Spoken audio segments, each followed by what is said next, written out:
scheduled today, and while it is that all the expected attendees are not yet here, we're going to start, and we're going to try to be as timely as possible. So we're going to start today by inviting the presence of the Lord. We're going to invite Mrs. McPherson to provide the invocation. Thank you. Let us pray. Father, we come to you in the name of Jesus, and we just want to thank you for today. This is the day that you have made. We will rejoice and be glad in it. You are our God, our Creator, and Lord, you've created us, Lord, to make change in the earth. And so, Father, we just pray that even as we gather today together, Lord, for this workshop, for this conference, Lord, I pray that you'll be with us. Help us, Lord, to recognize our purpose. And Lord, I pray that even as we see the problems arising, Lord, through lifestyle changes and, Lord, things that are happening around us, Lord, that are not pleasing, Lord God, that bring disease. Father, I pray that we will be very cognizant that you are the God of all wisdom and you are the God of all knowledge, and you will help us, Father, to help others, oh Father, to make the changes that need to be made. And so, Father, as we learn together today, as we become more sensitized to what is happening around us, we pray, God, that you give us the strategies, Lord God, and the enablement, Lord, to work with you, so that, God, things will be better around us. Lord, we give you all the glory and the praise. We thank you for each and every one of us gathered here today. And we pray, Lord, that you will be with us and help us to acknowledge you in all our ways, because indeed you will direct our path. We give you thanks and we give you praise. In Jesus' name, amen. Thank you very much, Mrs. McPherson, for starting off our day. We'd like to recognize some persons who are in our midst. We have among us today our Dean of the Faculty, Dr. Tomlin Paul. Thank you very much for taking the time out to be here. We have as well Mrs. Patricia Ingram Martin, our Chief Nursing Officer, the President of the Nursing Council of Jamaica, Miss Carmen Johnson, rather. Let's go again. The President of the Nurses Association, Miss Carmen Johnson, is also with us. And our immediate past president, Mrs. Janet Korfar, is with us. And one of the special persons in the room, Mrs. Antoinette Barton Gooden, who is the organizer for the conference and the champion, one of the champions for this program. She's also with us. Colleagues, friends, and participants, as well as speakers, I want to welcome you and hope that we have a wonderful experience today. And as we go through the program, more persons will be coming in, and we hope that the program will go seamlessly. For this part of the program, though, we're going to invite persons in this order to provide short greetings to us. Dr. Tomlin Paul will come first. He's the Dean of the Faculty. He'll be joined or followed by Dr. Gode from PAHO. Immediately following her will be Mrs. Patricia Ingram Martin, our Chief Nursing Officer, and then Miss Carmen Johnson from the Nursing Council of Jamaica. Dr. Kawa, I totally forgot that you were representing our head of school. So today representing our head of school is Dr. Eulalia Kawa. She will precede Dr. Tomlin Paul this morning. Dr. Kawa, certainly she's a woman of might regarding of her stature, right? Okay, thank you so much, Mrs. Right Mighty. And since everybody has been introduced, I will just say all protocols observed. So good morning again, everyone, and it is my great pleasure to welcome you, all of you, to the UWI School of Nursing and to this workshop, which is on combating non-communicable diseases through smoking cessation, nurses joining the battle. Now, the UWI School of Nursing, and of course, at this time I'm speaking on behalf of Dr. Weaver, who is traveling, so I am just acting on his behalf. Now, the UWI School of Nursing is a WHO collaborating center. We were designated for the last time in 2014, and this designation is going to be ending this year, 2018. One of the activities, for us to be designated, we have terms of reference, and we have 7 activities that we must accomplish. One of them is training nurses in healthcare institutions to implement evidence-based smoking cessation intervention programs to reduce the prevalence of chronic non-communicable diseases. So this activity is within that frame. So I really want to, and Mrs. Antoinette Barton-Gooden is in charge of that activity in the WHO Collaborating Center. So I want to commend Mrs. Barton-Gooden for organizing this. And as I was talking to Ms. Chen, I am very, happy and enthusiastic about the campaign that is going on right now. So, and of course, as being nurses, we are very much part of that process. So it is important that we build capacity for all the, in terms of implementing in evidence-based interventions to be able to be part of this process. So I want to welcome everybody, and I thank everybody for, those who are presenters who are here to facilitate this workshop. Thank you, and I look forward to a productive day. Thank you very much. Morning, everyone. Good morning. They said all protocols observed. Having said that, I'm very happy to be greeting our distinguished nursing colleagues. And I've just been introduced to the Chief Nursing Officer, Mrs. Patricia Ingram-Martin. My pleasure. I know most of the other faces. Since taking over as Dean in August, I've been really getting to know the School of Nursing and our colleagues at the School of Nursing. I've known Dr. Kaur before starting as Dean. But let me say in terms of welcoming and greeting all of you that I'm very proud of the work of UWISON. They are leaders in the faculty.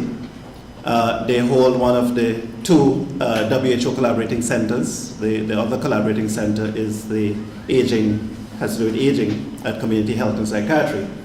But I think the nurses set a tremendous example for us in the faculty in terms of collaboration and how they work.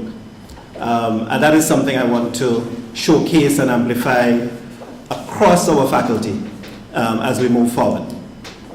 So I greet all of you colleagues, our visiting guests, our guest speaker, our senior members in the nursing fraternity. And I just want to say two things in terms of my greetings.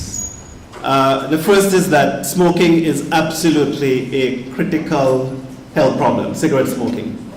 I recall when I was studying epidemiology at Hopkins many years ago, one of the classes we had to look at is epidemiology, case control studies. And we looked at the example of, you would know the name Doll and Hill, those two doctors in the UK who back in the 1950s were really the first to put really strong scientific inquiry with respect to smoking and its effects on health. And they had a classic case control study, classic cohort study. And what really struck me and what I took away from that is, apart from the methodology and the structure of the science, is the relative risk that they came up with to look at the effects of smoking on mortality and lung cancer. They're looking at relative risk in the region of 20, as high as 20. Depending on, of course, there's a dose-response relationship. If you smoked 1 to 14 cigarettes, then your relative risk is about 8. And then it doubles, you go up to smoking 25 per day, relative risk of 25, risk of death. Now, that is, if you think about it, what we're saying is that you're 20 times more likely to die, to get serious lung cancer, to die, from cigarette smoking, if you're a heavy smoker, compared to if you don't smoke. Now, that's tremendous relative risk. You're talking about, when we do studies and we get a relative risk of 1.5, we say, oh, that's a relative risk of 2, obesity and heart disease. Say, what, that's serious. So cigarette smoking, in fact, is really like a gun. You put one bullet in the gun, in the chamber, and you know it's coming down the road, and you pull the trigger, pull the trigger, pull the trigger, pull the trigger, and that bullet is going to hit you. It's like that. That's what that relative risk is like, that 20. So it is a serious health problem. The second point I want to make is that it's very hard to stop smoking. I'm not saying that from experience. Right? I would say, thank God I never had the urge or had the desire, so I've never smoked in my life. But the studies tell you, your friends tell you, our friends tell us, it's very hard to stop. That's a reality, hard to stop. the literature says 2 in every 5 persons who smoke, 2 in every 5 smokers try at some point to stop. And only about 10% of them succeed. From their own efforts, right? From their own efforts. So what we're doing today is very important in terms of training persons to help persons to stop. This is a killer, and we want to say, hey guys, there's some help. There's some real good expertise we can put on the table. There's a story about this woman whose husband was a serious cigarette smoker. And she is trying to really, concern, really love her husband dearly. She knows all this risk and stuff, and she's trying to get him to stop smoking. So somebody said, I tell you how to do it. Here's the secret. There's a way to do it. So she followed the advice, and what she did, every day he came home, she gave him a nice little pamphlet, just a little tip on the effects of smoking. And she did that for like a week going on. She chose the right little point to give him each day, and he read it. And after about a week, the guy came home, he said, honey, I have something to tell you. And she said, yes. Kind of get excited. He said, honey, I've been reading so many things about the bad effects of cigarette smoking that I've decided to give up reading. To give up reading. So it's a story about how we engage in trying to get people to stop. We have to be cautious also, because if we don't do it the right way and we don't approach it in the proper way, we end up having an unwanted side effect, if we call it that. So this conference, this workshop that you have put on together here, Dr. Gordon and the team and the team here at USUN, is very important to train our colleagues, our nursing. I hope we get more people coming in terms of the right approach, or an approach that is likely to make a difference and won't turn off people. So I'm very happy to support it. I'm very happy to be here. I want to wish you all success for a good day workshop, and look forward to more of this kind of thing happening in the faculty. Congrats, and thank you very much. Hello, good morning, everyone. Good morning. Dean of Faculty, Dr. Tomlin Paul, it is a pleasure to meet you also. Other invited guests, faculty members, students, nurses, ladies and gentlemen. It is indeed an honor for me to bring greetings on behalf of the Ministry of Health at this symposium under the theme, Combating Non-Communicable Diseases Through Tobacco Cessation. I must commend the head of school in his absence, Dr. Weaver, and Dr. Carway is here. Could you kindly express to him for me? I must commend the school, of course, for hosting this symposium, because it has come at a time when we are grappling with this monster of non-communicable diseases. It is a huge burden to treat these diseases which undermine economic and social development. According to WHO, NCDs including cardiovascular disease, stroke, cancer, diabetes, and chronic lung disease are collectively responsible for 70% of all deaths worldwide. Can you imagine? Approximately 3/4 of all NCD deaths, representing people who die prematurely or before reaching their 70th birthday, occur in low and middle income countries like Jamaica.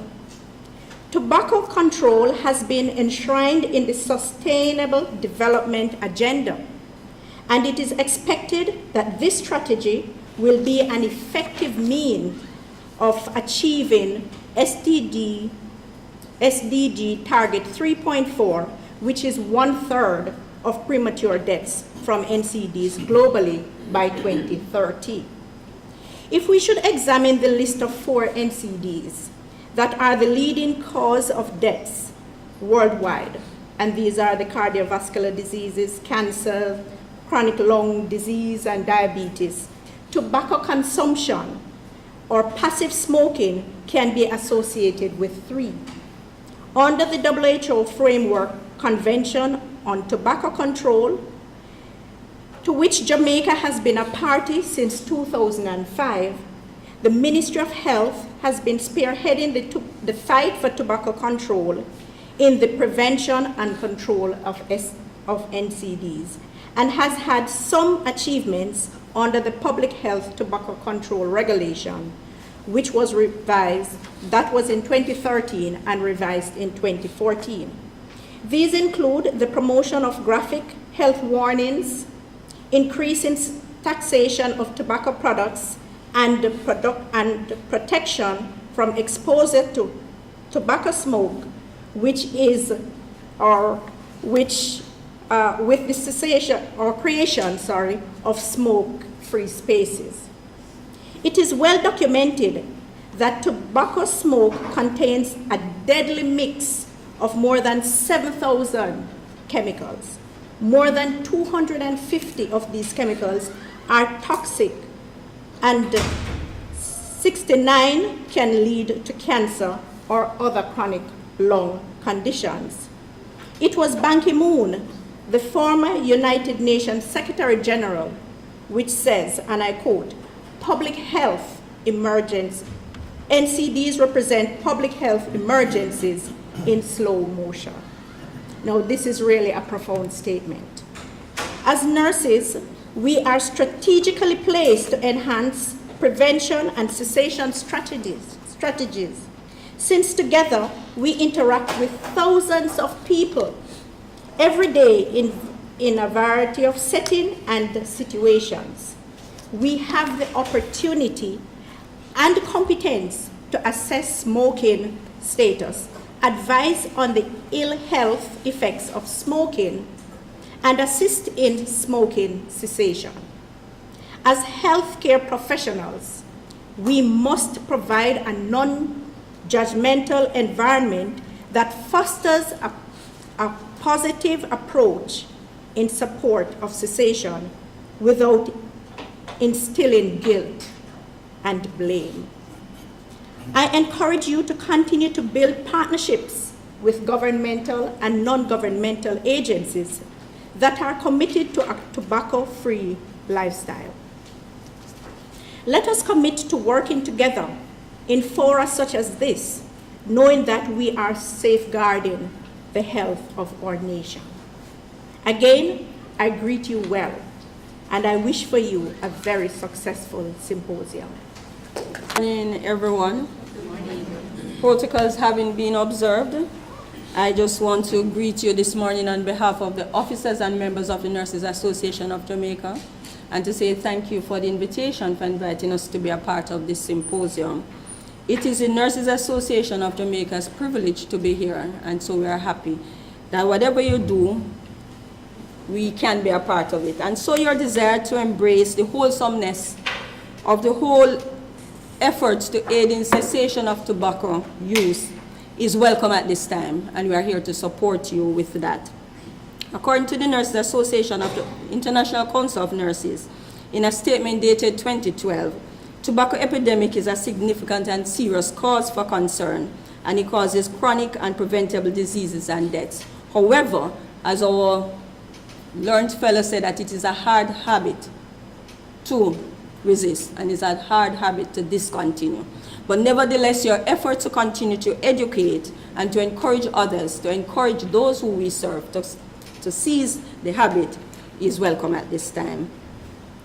Global tobacco use has increased steadily, and the causing preventable deaths approaches 5.4 million people a year from lung cancer, heart disease, and other illnesses, with 80% of the deaths occurring in developing countries. And unless we all take action to help those around us who are using tobacco to stop the use, it is an addiction. And everybody knows once you are addicted to something, many of you are addicted to Pepsi. And you claim you don't function without Pepsi. And so it is with tobacco.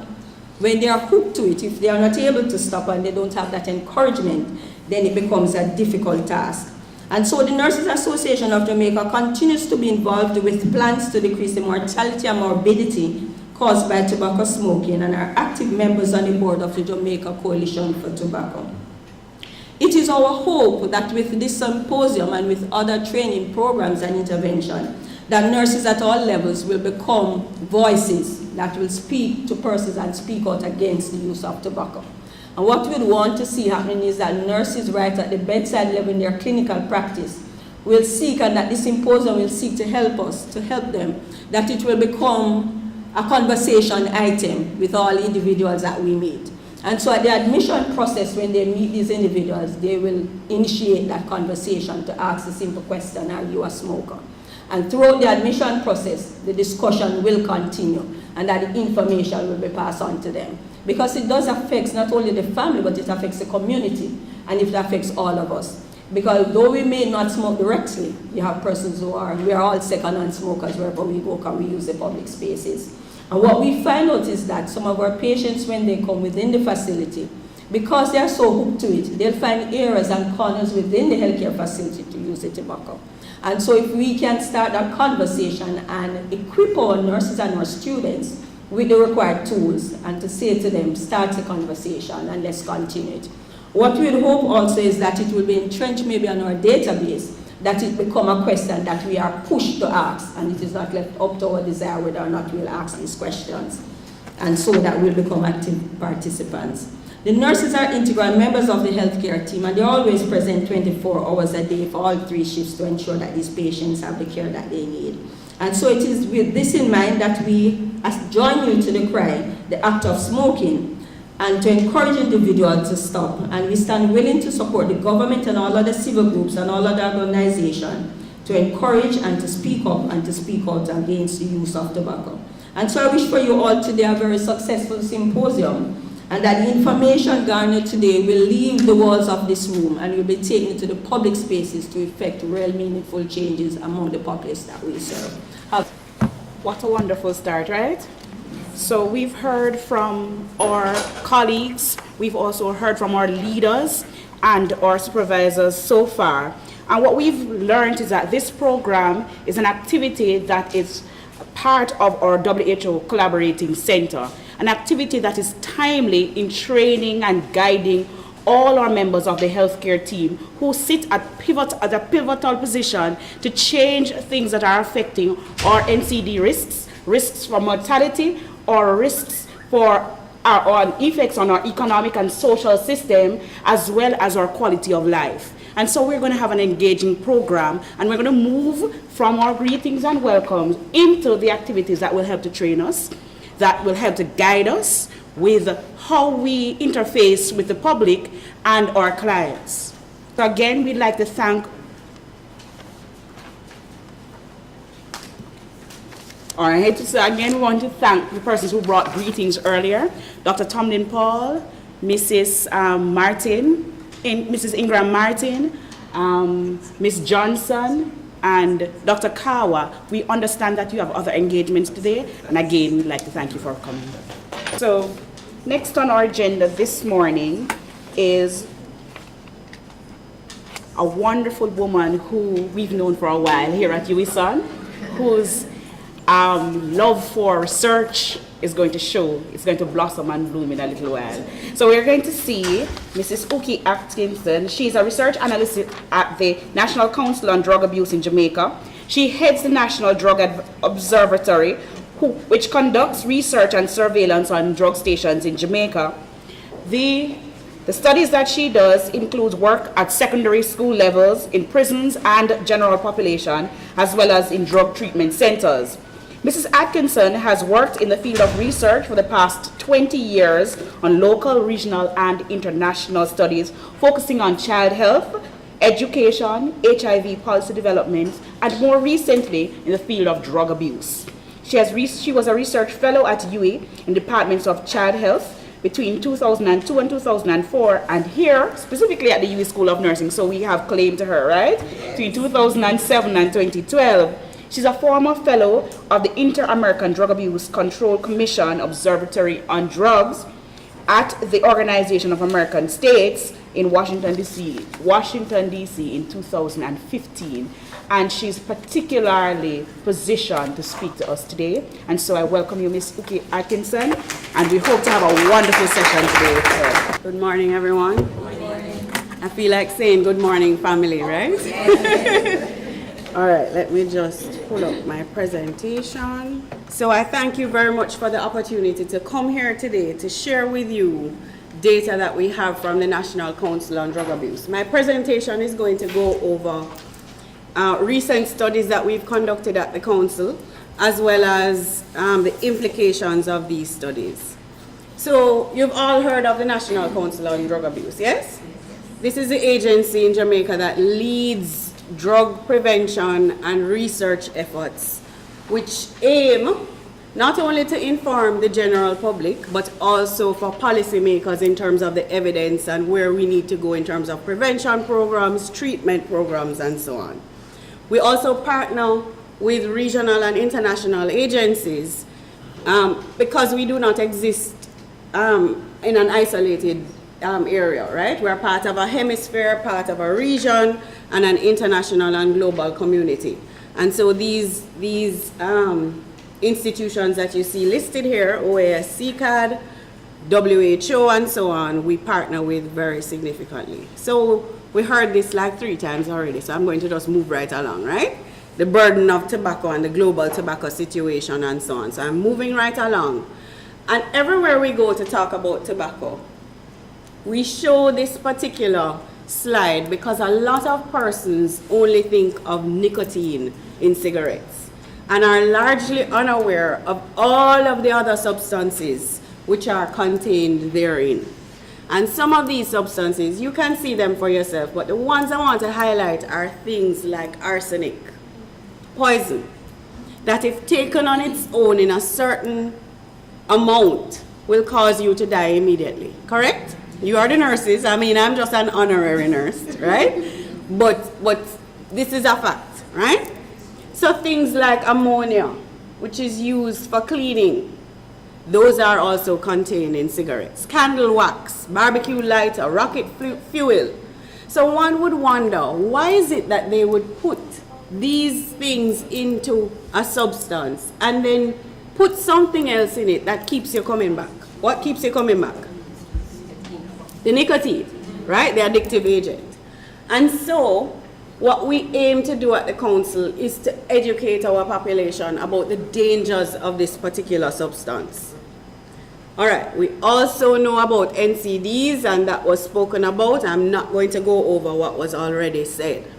Certainly just to highlight that issues such as tobacco use and harmful use of alcohol, which is particularly of interest for us at the NCDA, are significant risk factors for NCDs. So when we look at substance abuse epidemiology, we look at what we call 3 C's. We look at consumption patterns, we look at consequences, and we look at contributing factors. In terms of consumption patterns, prevalence of use, when we talk about lifetime use, it's not whether you're using throughout your lifetime. It's have you ever used in your lifetime. And we always want to make this clear because it's not very clear by the terminology. Intensity, things like binge drinking, heavy use, and so on. And then the consequences, which are related deaths and illnesses and so on. Recent studies that we've done at the Council include this list that you see here. You can read faster than I can list it out, right? So I'm not going to go through everything. Just to highlight that 2 particular studies I'm going to share our findings with you. The National Drug Prevalence Survey, which was conducted among the general population in 2016, and last year we did a global school health survey among the adolescent school population. So, background to the 2016 National Household Survey.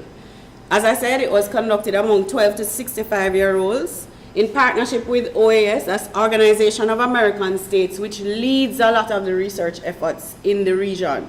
So they are like the UN of the Caribbean and Latin America, right? So what this study aimed to do was to look at the prevalence and patterns of drug use, looking at things like risk perception, access, treatment. A number of things were covered, including awareness of the amendments to the Dangerous Drugs Act. We all know about that act. Decriminalization of marijuana, right? Okay, and the beauty about this survey is that it's representative not just at the national level, but also at the parish level. So we're able to see what is happening across each parish in terms of prevalence. Now, we're not only sticking to tobacco data. right? I'm going to show you the full landscape. And what we've always known is that alcohol continues to be the drug that is most widely used by our population. And remember what I said, lifetime use is whether you've ever used at all, right? And so what this is showing is that 3/4 of our population report having used alcohol at some point in their lifetime. What I'd also like to point out is that for all of these substances, which are the main substances that are used in Jamaica, because cocaine continues to be like 0.1% of the population, so we don't even really put it there, right? What I'd like to point out is the significantly higher level of use among our male population compared to our female population. And yesterday we were in a lecture right across by social sciences, and there was somebody from gender in the lecture. And when we were pointing out, you know, this male-female disparity, she said, you know, well, we really gender needs to do some more in terms of, you know, our targeted interventions. And she acknowledged that a lot of our interventions that are gender focused focus on who? Men. Focus on who? Women. Women. Would you agree? But really what our data shows, not only with drug use, but with violence, accidents, all of those, the men are the ones who we really need to be focusing on. And our data supports that. In terms of the average, oh wait, I should speak about tobacco, right? That's what I'm here to speak about, right? So the prevalence in terms of tobacco use, for the overall, it's 30% of our population reporting that they've ever used. Now the current use is at 11%. I'm sorry I don't have the slide here, but the current users are the ones who we really need to have the targeted interventions for. And it's 11% among the general population, 17% among the males, which is significantly higher than females. That's for current use.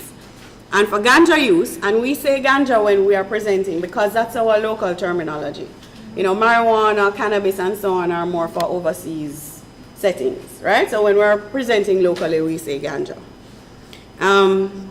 So 28% of the population have reported that they've used it at some point in their lifetime, again, significantly higher among males and females. What I'd like to point out here, in terms of the average age of first use, is that males are using significantly earlier than females. Again, our males are an issue of concern, right? So whereas age 15, 16, and so on are the ages of first use for them, for females, it's a little later at age 18. Sorry. When we look at tobacco use by marital status, what are we seeing here? Overall, tobacco use is highest among those who are single in our population, right? And again, of course, it's significantly higher among the males and females, which is, you know, representative of the overall picture. Significantly higher among the single population. And it is good when you can look at findings from one research project and it corroborates with findings from another. For instance, what I'm talking about here is our global school health survey that was conducted among adolescents. We found that cigarette smoking in particular was associated with loneliness. So this kind of corroborates among the general population that when you're single, I mean you don't have anybody and so on, you kind of feel that stress with. Does that sound reasonable? Or am I comparing apples and oranges? Does it sound reasonable? Okay, because everybody's looking at me like, what is she saying? Right. So there is that, you know, you can look at two different studies and say, well, yeah, this is a similar kind of finding, right? In terms of the urban-rural spread now, what we're seeing is that overall there's a higher prevalence of use in the Kingston metropolitan area, with 12.4% compared to other urban centers and the rural centers being 11 and 10% respectively. That is for females. Sorry, no, that's overall. There's no significant difference in terms of the male population in urban or rural areas, but for females, there is a significant difference with higher levels of use among the KMA females compared to females in other areas. Why do you think that would be so?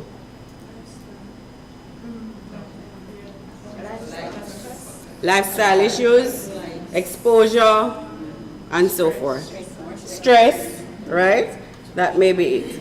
When we look at the parish spread now, remember I said that this is representative at the parish level. What we know is that prevalence is highest in Clarendon, Trelawney, and Westmoreland, which are tobacco producing parishes, right? Anybody come from these areas? So everywhere we go, yes, St. Anne is also, no, sorry, that is an error. Oops, that needs to, no, St. Anne is not 17.5, that is an error. It's actually supposed to be 7.5. My apologies. Yes, at least you're paying attention, right? Yes. Any comments about this? Because everywhere we go, we try to ask people about their perspective, right? Because we have the numbers, other people know the context. You understand what I'm saying? So we try to gather data on what do you think is the cause of the high prevalence here, the low prevalence there. What do you have to say about it? Accessibility, right? And where there is access, there is increased use. Where there is decreased perception of risk, there is increased use, right? Any connection to crime? Any connection to crime? Well, we haven't done that analysis yet, but we have done a prison survey looking at the relationship between drugs and crime, and of course there are associations. There are associations with alcohol use and physical assault, with acquisitive crimes like stealing and cocaine use and that sort of thing. So yes, there are associations. That are associated with those areas that produce tobacco. Right. In terms of the alcohol spread now, what we're seeing is that the highest prevalence is in St. Anne. Now a lot of persons have given an explanation of the tourism and so on and the exposure there. But you have tourism in St. James, which is the lowest, by the way, right? And then there are places like Westmoreland, which has 52.5%. And this I would like to point out is current use of alcohol, right? So these are what you would call more the hardcore users who need some sort of intervention. Some of them, in fact, of the entire population, 16% of our population have been identified as harmful alcohol users, and 15% as binge drinkers, right? So that is a serious risk in terms of NCDs. In terms of ganja use now, and this generally surprises people because they expect that the West is going to have the highest prevalence. But what they tell us is the best comes from the West, but it is consumed in the East, right? The highest prevalence is in Kingston and St. Andrew, as you can see there. And the lowest prevalence is in Portland.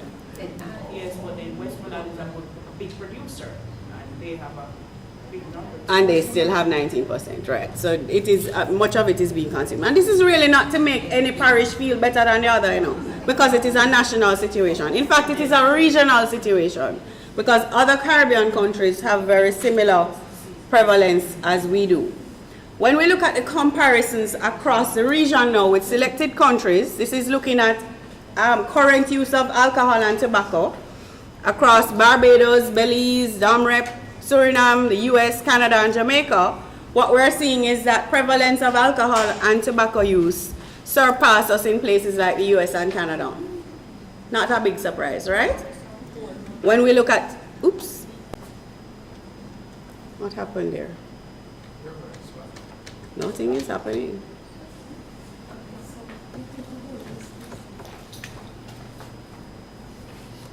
No.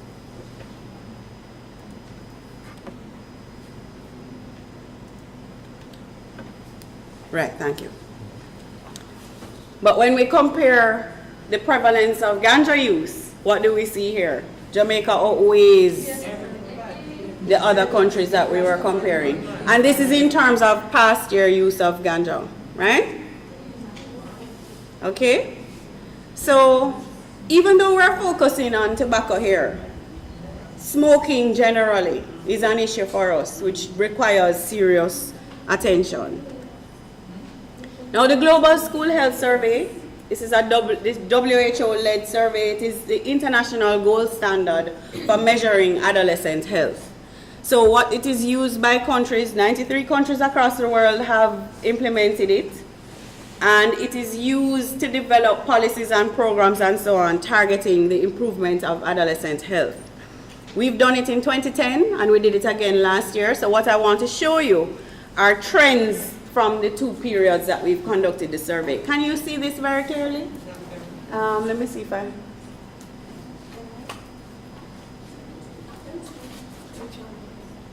Better? Yes. All right, great. So in terms of the trends in alcohol use, for current use, there has been a decline in the past 7 years, which is a good thing. However, we're not feeling good about the fact that the practice of drinking at an early age continues. So adolescents who reported drinking before age 14 continues to be among 80% of our adolescent population, age 13 to 15. Right? That's a serious thing. And it really speaks to cultural acceptance of this. Right? What do we do at funerals, at Christmas time, at Parties. weddings, parties? There's a perception that you can't have fun without it. Right? There's a perception that if you're stressed out, I need a drink. Nobody says, I need to go and take a run.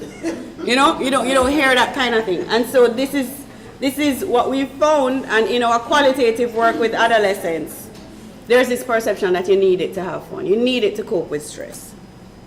What is good as well is that the associated negative behaviors with consuming alcohol are on the decline. In other words, getting really drunk and getting into trouble because they drank alcohol, that is on the decline when you compare the 2 periods. Now this supports the cultural acceptance. Parents knowing that they drank alcohol, half of our adolescents reported that their parents know. And of course, as the older they are, the more likely they are to, the parents are aware that they're drinking alcohol. Of course, we don't have any parents here who expose their children early, right? Of course not, right? Of course not. In terms of cigarette use now, the survey that is used to measure adolescent cigarette use is really the Global Youth Tobacco Survey, which we've done in 2001, 2006, 2010, and we did it last year. Unfortunately, when we did it last year, the population was not, when we finished with the survey, the sample wasn't large enough to be representative of the population. And that is because some of our school administrators did not allow us into the school setting to complete the survey, right?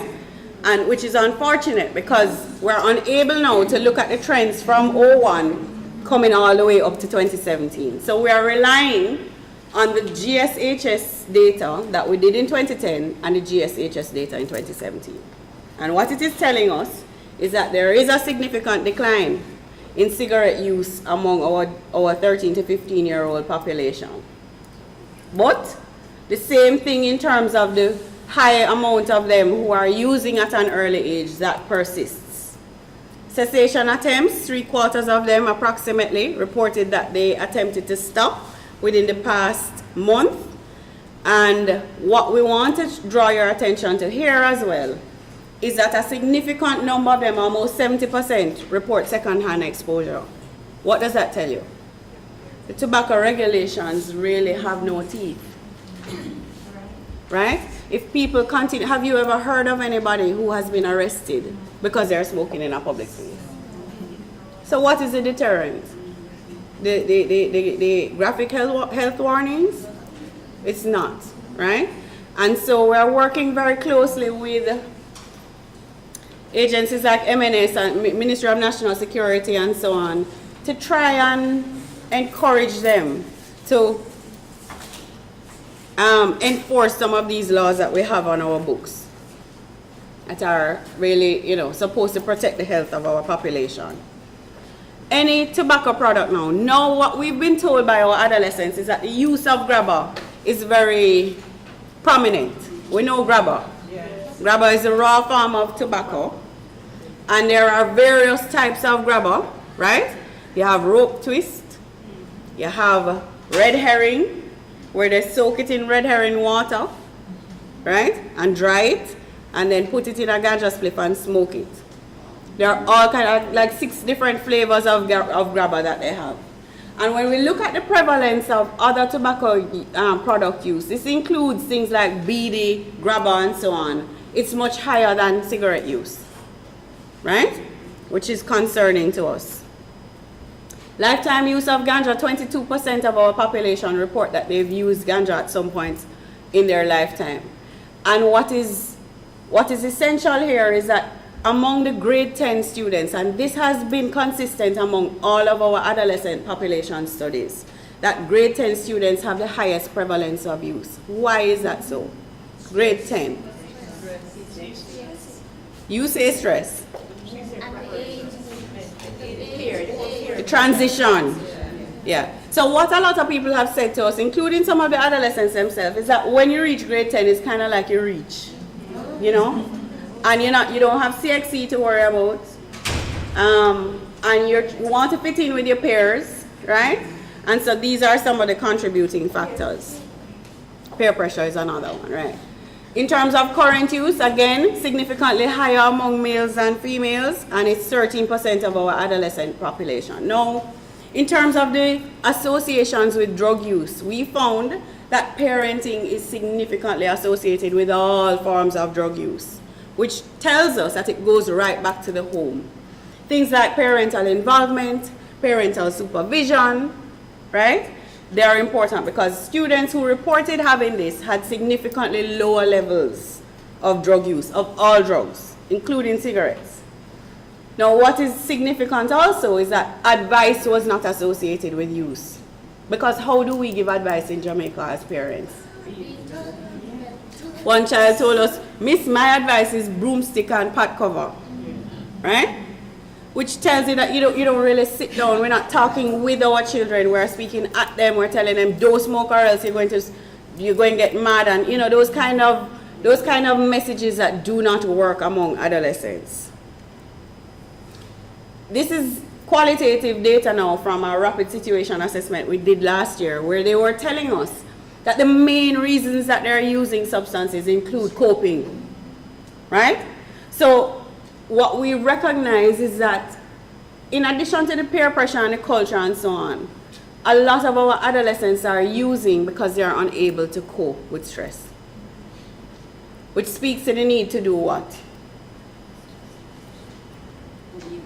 Help them to cope, right? So things like life skills training and so forth are very important for increasing their coping mechanisms.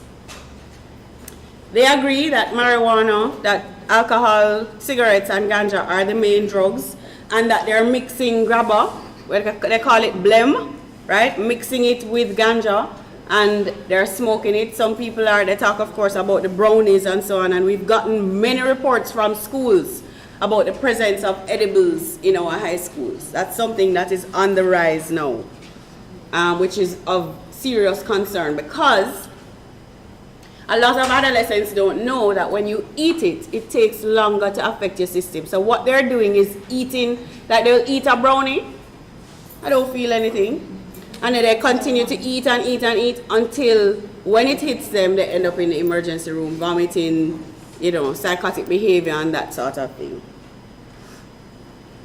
In terms of new substances in our setting, lean is the new thing. Have you heard of lean? So lean is a mixture of cough syrup and Sprite, right? Influenced by the North American rapper Lil Wayne. He is an addict, and I don't know why our young people would want to pattern that behavior, but they say when they sneeze, we do what? We catch a cold. We cough. We catch a cold. When North America sneezes, we catch a cold. So we take up some of the less desirable activities and behaviors that they engage in. And this is something that is happening across the Caribbean. It's not just in Jamaica. And little do they know that the cough syrup that Lil Wayne is using has codeine in it. Our DPH don't have no codeine in it. right? But they're using it thinking that it is the same kind of mixture. Access and availability is a major thing. So they're saying, you know, you can get it easily, every little shop sell it, nobody's looking at you and saying, how old are you, and please show me your ID, and so on. That's not an issue for most places, and therefore the issue of access drives use. In terms of their perspectives on prevention, our young people themselves have noticed and have mentioned the fact that we're not enforcing the laws, right? Now, it is quite significant to hear a 14-year-old say these kind of things, and 16-year-olds and so on, because they recognize themselves that they're not being protected by the law, right? So, what are our priorities? Certainly public education is one. We need to educate the public on what it is, you know, these substances, the impact on the health and so on. In terms of policies and interventions, alcohol, certainly a narrative is needed for problematic users, for the youth and for general population. And then we need targeted interventions aimed at curbing smoking among various groups, right? Certainly the NCDA supports the effort to start the conversation at the public health level, right? In the primary health care level, where when you see somebody asking them, do you drink alcohol, do you smoke, how often do you smoke, needs to be incorporated on a wider scale so that we can start with brief intervention therapies from an early stage. Certainly, again, enforcement of laws needs to be looked at. When we did our national secondary school survey in 2013, what we found was that 50% of the adolescents reported that drugs are available in and around their school compounds. Now, that's supposed to be a protected area, correct? So really, we need to try and target them. So the vendors and so on, they're not considering the impact, they're considering economics, right? And so we really need to do something about that. And of course, scaling up life skills program, a wider coverage and starting earlier. For everything, prevention is better than, right? And certainly we need to go back to parenting and the home situation to try and improve what's happening there to improve child and adolescent outcomes. Thank you for your attention. Any questions, anybody? Yes, I have a question. Yes. Thank you for that wonderful presentation. As I looked at your slides, what struck me was that smoking among divorcees, it was less than smoking among the married. So maybe marriage is a stress, right? For those of us who are married, we can. No, okay, yes, yeah. I also have a question.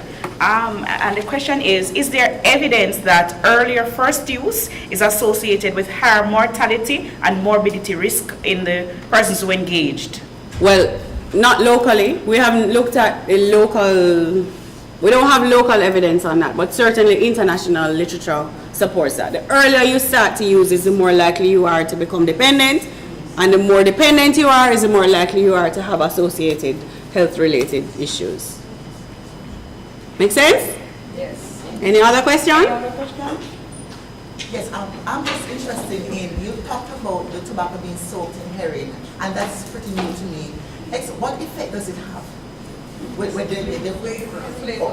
Flavor. And you see, for some, particularly our young men, the more you are able to handle something harsh, is the more manly you are. So they say to us things like, "Miss it, lift off your chest and lift off your head," and that is supposed to be something good because it speaks to your masculinity and being able to Handling. Yeah. So we're in a serious situation. Am I off the hook now? All right. Oh, one question.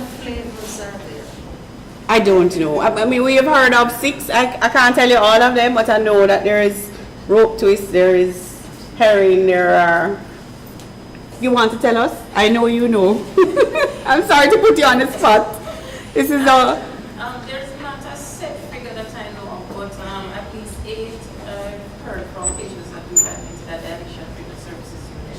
Yes. So Addiction Services Unit is here. So any other questions you might have, you can. She will help out. Yes, ma'am? I would like to ask a question. Is it that because we marginalize our men so much, why we're not getting the attention of the men in forums? You mean like here? Yes. Why aren't they here? Any activity, when you have a session, you rarely see our men. So is there any reason apart from marginalization why our men, because in our study you mentioned the men seem to be talking to everybody. Yes. There's other data that we have. Sorry, I was just going to say it. 1 in 5 males have driven under the influence of alcohol compared to 1 in 17 females. There's a lot of data that we have, right? That shows that our men are in trouble. Now, why are they in trouble? You're asking, is it because we marginalize them? How do we socialize them?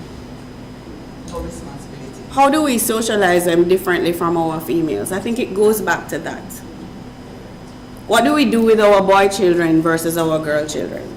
The girls, we keep them in and we protect them and we make sure that they're doing their work and so on. And the boys we are less vigilant with, correct? Maybe that has something to do with why they're not in this. Yes, because, and I think there's a problem even from birth. Because men are not allowed even to see the birth of a child in our society. Right. Very rarely you find a man into a birth, a delivery room. Right. So it's like from the child is small, before the child is even born. Right. That sex is marginalized. So I think. And then they can't cry. When they cry, we tell them, don't stop your foolishness, boy, what's wrong with you? You mustn't cry. And, I mean, if they stand up a certain way, we fix up yourself, boy, We really give them a warm time. You laughing? It's true. Yes. Yes. Can I say something? But it's certainly a very welcome presentation at this time. Because the information is really, it's overwhelming to see some of the issues that are coming out. But this is a conversation that I believe we now need to have. Since we have now passed the sense of the socialization phase for the males, we now need to look at how can we now get them into the reach, yes, where they can now see what is happening and we can try to get them to modify some of the behaviors, some of the habits yes, that they do have. Yes. So the thing cans and so on, we really now going to have to come up with some solutions of moving forward, because we certainly cannot continue on the trend that we are seeing. Absolutely. Suicidal ideation. Look, you see the Global School Health Survey? We have a whole lot of data on a lot of things. Suicidal ideation, 25% of our young people have contemplated suicide in the past year and have made a plan. And 18% of them have actually attempted suicide. So we're talking about a whole multifaceted issue here in terms of teaching them how to cope, teaching them how to make decisions. I know Ms. Chen is going to talk about NCDs. When we looked at things like dietary practices, the consumption of sugary drinks is 70% among our adolescents of 3 or more sodas per day, right? And then the consumption of vegetables is going down, right, compared to the past 7 years. So, and consuming fast foods 3 or more times per week, a significant amount of our adolescents are doing that. Physical activity is going down compared to the past 7 years. And so we're really, it's not a pretty picture. Thank you for that very informative presentation. But I was a little concerned when you pointed out that the administration, school administrations, yes, are barriers for us getting more, for want of a better word, information as it relates to students smoking. Can I tell you that the most of the difficulty was in KSA schools? Yes. In KSA, the rural areas we had access, Yeah, because I find that where maybe we're overstudied. In other words, they look at it and they say, another study, you know, and I also think probably it's the taboo that they don't want, some of the schools don't want to be identified as being associated with this. Because my daughter goes to one of those uptown schools, and she did her SBA on smoking, and I was a little bit surprised when the results came in to find out that a good proportion of fifth-form girls, yes, the all girls schools, are consuming, actually smoke. So you know, I don't know what we can do to get into these schools that we can get the true picture of what is really happening with our teenagers. Yes, we have a number of prevention programs that we run in schools, and sometimes when we go to an administration and say, you know, we would like to come here, and they'll say, no, we don't have any problem here. But we get calls to say, you know, you really need to come here and deal with this student and deal with that student and so on. So you're right, they don't want to acknowledge. And we would have gotten banned from the Ministry. From the Ministry of Education, we got this, the buy-in, the permission to enter, all of that, ethics, everything, but it just wasn't supported. In a recent study last month done at UTEC, one of the undergraduate group of students, among 250 students from the male-dominant faculty, and out of that, 70% of the students either use alcohol or ganja. And then out of that, more than 30% of them was using ganja or alcohol more than 2 times a day. Yes.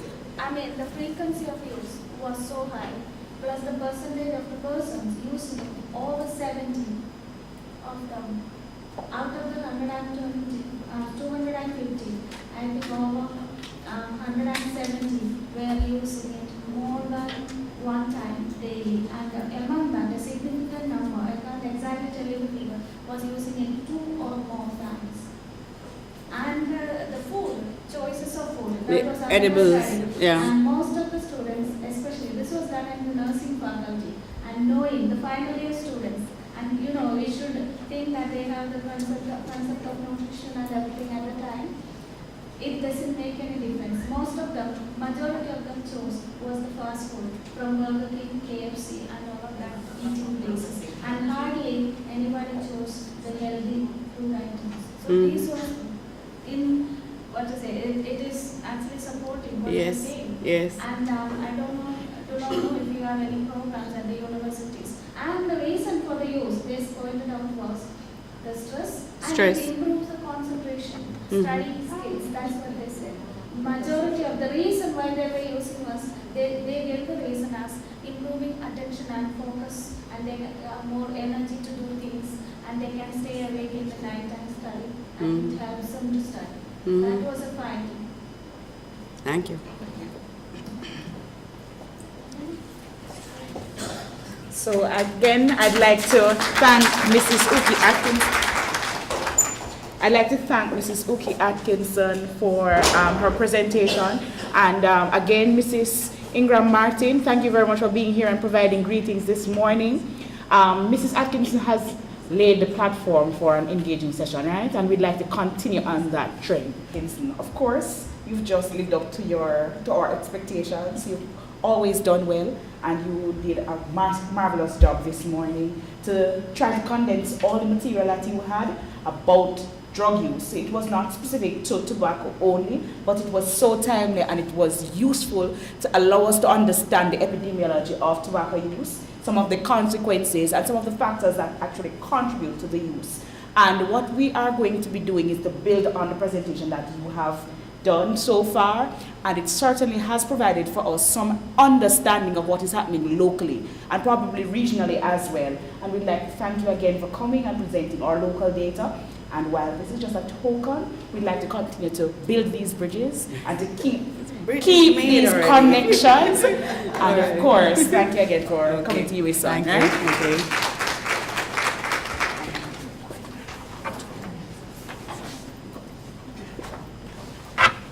this morning, our second presenter this morning is going to be a wonderful woman who's done a lot of research on NCDs, but it is not my responsibility this morning to introduce her. We're going to have Mrs. Binal Rajesh, I'm not saying that other name, Mrs. Binal Rajesh, introduce our guest speaker. Good morning, ladies and gentlemen. There's no men here. My name is Binal Rajesh Balachanda. Most people know me here, except a few. I'm one of the lecturers from Caribbean School of Nursing, UTech. Today, I'm so glad and I'm pleased to be with you today. And also, it is an interesting discussion here that we have, and I think it is going to be an eye-opener for the nurses out here. I'm pleased to introduce our guest speaker, Mrs. Chen. He has a remarkable vision for the future of tobacco cessation and has been one of the main proponents of tobacco cessation program over the last few years. She is a true standout in this field, and she has a great understanding of the tobacco cessation program and great appreciation of what it takes to truly make a difference in this field. Mrs. Chen is a founding member and has oversight responsibility for the Jamaica Coalition for Tobacco Control, which successfully lobbied for the passage of the Public Health Act, Public Health Regulation for Tobacco Control in 2013, and which became effective in July 15 of the same year. This regulation speaks to the banning of smoking in public places and workplaces, and makes provision for introduction of graphic health warnings on cigarette packs, which we heard from the first presenter. So Mrs. Chin was instrumental in bringing out those changes. And also, she's the project coordinator for the current Global Health Advocacy Obesity Prevention Project, and also a board member of the Non-Communicable Diseases Allowance based in Geneva. Mrs. Chen is a past vice president of the World Heart Federation and former board member of the Healthy Caribbean Coalition. She is also the past president of the Inter-American Heart Foundation and is a current serving board member. So there's no surprise that she is, over the years, is the executive director of the Heart Foundation of Jamaica, having had this experience and knowledge. She is a true visionary and has been the driving force behind the continued progress and success of the Heart Foundation Jamaica. She is also a registered nurse by profession with a specialist certificate in coronary care and holds a master's degree in public health from the University of the West Indies. She is passionate about public health and is very concerned about the inequalities and injustices in the environment that contribute to the non-communicable diseases epidemic in Jamaica. She is the most fitting person to be our guest speaker, as we consider Mrs. Chen as one of those trailblazer nurses who have joined the battle in tackling non-communicable diseases long before many other nurses here. And she also is a trailblazer in the tobacco cessation program. Well, we are all in for a treat from Mrs. Chen today. So without further ado, please join me welcoming our vibrant, dynamic nurse, today's guest speaker, Mrs. Chen. Thank you so much for those kind words. It's really good to be here. It's really good to be here. I haven't been here in a little while. I've been up here many times over 20 odd years. I'd just like to pay tribute to our former board member, Ms. Sherry Lopez, from this faculty here, who worked closely with us over the years at the board level in many of the issues that we'll be discussing now. And I'm very happy that I'm here among a lot of nurses, because I think that nurses have a major role to play and have that opportunity to help to prevent NCDs. At the Heart Foundation, I won't read it word for word, but basically our job is to promote heart health. And we look at all the risk factors for cardiovascular disease, we conduct screening programs, and we work towards prevention, as we know that cure is very inexpensive and is out of the reach of most of our population. Everything that we do is within the framework of the World Health Organization and the World Heart Federation, which, as we know, the goal in relation to cardiovascular disease is to reduce this by 25% by 2025. Our main areas of work: screening, which is island-wide, advanced cardiac services such as echocardiograms and so on. We have 5 cardiologists who come in at different times during the week. Health education and training. Many of you will have done our CPR courses, our basic life support courses for nurses, advanced cardiac life support for nurses, pediatric advanced life support, and we also do ECG courses. And of course, we have our health promotion and advocacy. It's the advocacy area that I'm here to talk to you about today. We all know what the NCDs are, and we've heard about the risk factors, and we notice the 2 I'm going to address today are mainly tobacco use, but I'll also be touching on obesity. And we have heard about the figures, of NCDs in Jamaica, and I really cannot wait for the next health and lifestyle survey results, which should be out later this year, to see what they are compared to these results. But as we see, half of our population are overweight, and Professor Henry from UTech has some other research that shows it at 60%, which is even more alarming. And we can see the tobacco use at 14.5 using the health and lifestyle survey figures. So these are very serious matters. If you look at the bottom one, only 99% of persons consume below the requirement of vegetables and fruit from that survey. And there's other surveys since that. Long and short of it, we're just not having a healthy diet. The Golden Holocaust. This is a term I use to describe tobacco. And it's not my term. I got it from a book. If you ever order this on Amazon, it's very interesting. So it's written by a Dr. Robert Proctor, and he has a book chronicling the whole history of tobacco use from history come up to modern times. And I thought that Golden Holocaust is really a good term for the tobacco epidemic that we face globally. I don't know how many of you have seen a tobacco plant, but this is what it looks like. You have the wild tobacco on the left and the cultivated one. But it's not recently that we started having tobacco. What the problem is that recently we have started manufacturing it commercially, but tobacco was always around. So in the early days when the Indians were here, it used to be smoked, made it into a syrup, snuff where you suck it up into your nose, chewing tobacco and enemas. I'm not too sure what they did with the enemas. And so we see the history of the spread of tobacco. It goes way, way, way back from the Europeans coming up. So it's just to make the point that there was a history to this beforehand. And it started to get more fashionable. But notwithstanding tobacco plants growing in our fields from the time of the Tainos come up, there were actually no cigarettes. Cigarettes is a man-made thing. Cigarettes is a commercially processed product. So there were no cigarettes. And we need to return to the time when this was the case. So what happened, there was a time when there was no matches, believe it or not. Those were not invented to 1852. That might sound a bit silly, but at the end of the day, if you can't light a cigarette, then that's a bit of an issue, right? So matches would have helped to propel, because how else are you going to do 2 stones to light, your cigarette? So matches, of course, would have helped to propel this. And there were book matches came about. And in 1913, the modern cigarette, meaning that they started to manufacture them as we know in packages, as opposed to somebody just growing tobacco in their backyard, or even if they grew it commercially and sold it. You remember, those of you from rural areas, the rope, the tobacco and so on. That was from long ago, but it wasn't commercially available until this time. And then, of course, we had the various formation of the various major tobacco companies.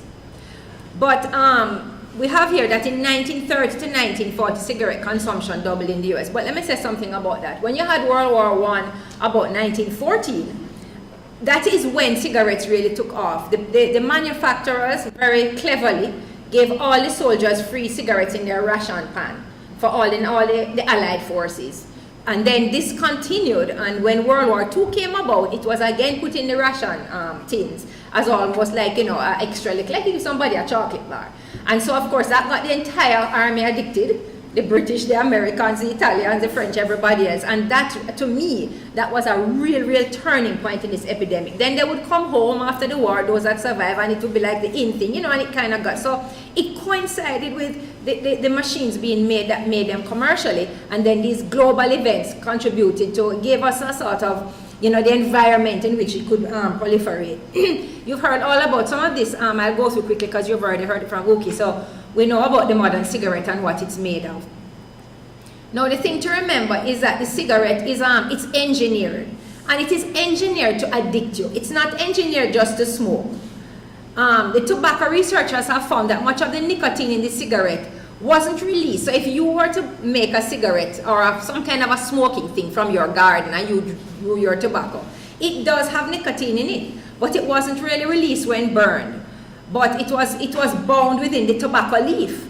But then when the tobacco industry realized this, because remember, they need the nicotine in there, so you have to keep buying their product and you're addicted, otherwise you'd just be like any other product.